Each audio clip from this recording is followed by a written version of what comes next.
โอ้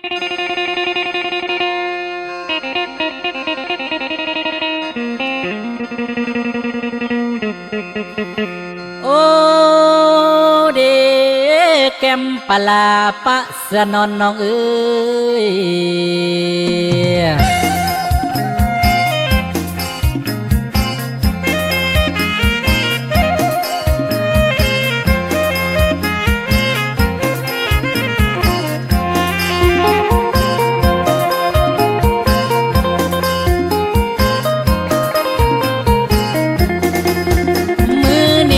ตาเวียนฝนขอบฟ้า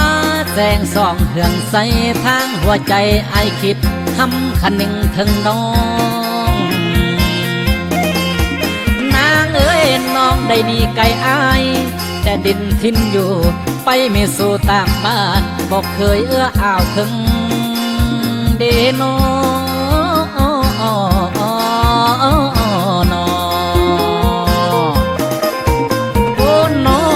บอกผิดเอาเอื้อคืนเมื่อยามทินแน่บ่ลืมความหลังสองเฮาแต่ข้าวหลังก่อนกี้นางเอ้ยนานหลายปีแล้วเดน้องผู้คองคอยจนแก่จนดอกเราปงซ่อนโตมอนเป็นผักลอกโตน้องกะบ่มาเดน้อง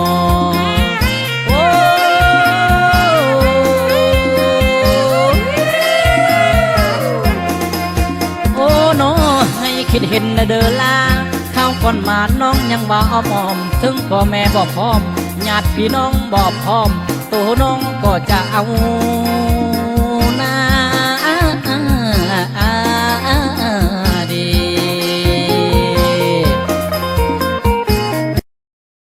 น้องว่าแสนสิทุกอยากให้เคินขาดแนวใดทางหัวใจน้องคิดฮักพะวันเพียงอายพันแสนแนวอยากยุ่งถึงจอมดอยก็จะอยู่เข้าขันแรงแกงขาดหม้อเกลือก้อนก็จะกินนา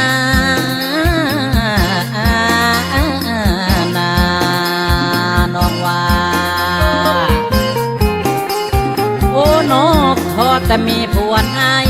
บอนได้ใส่ยังอยู่สู้กับแม่นอายหัวกับแม่นอายบ่หมายซ่อนผู้อื่นใด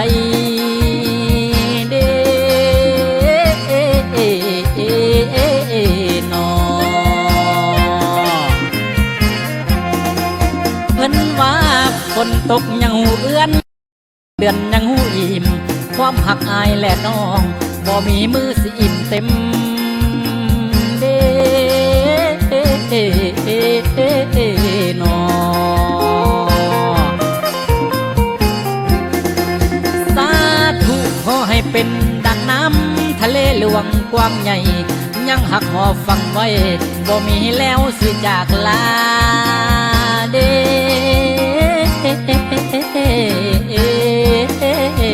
นอโอ้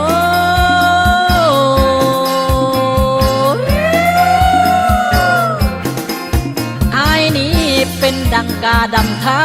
หักลุ่นนี้เฮียงห่วมแต่กำพาอยากให้ยังได้ซ่อนนางงานเดโน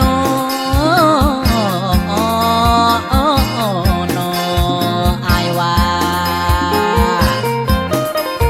บัดนี้อายและน้องพัดสิพากทางไกลห่างกันนี้ทอละนี้ดวงจันทร์สิแบ่งปันคนเบื้องนางเอ้ยอายคือป่าสิวคอนแจนานำขึ้นขาดฝนบ่ตกหยาดย้อยคอยมือสิแห่งตายแล้วเด้นอ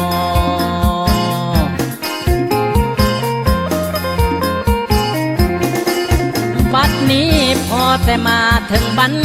เสียขอลาจะไปก่อนให้ได้ฟังลำค่าให้รวยล้นคู่สู่คนแน่เด้อ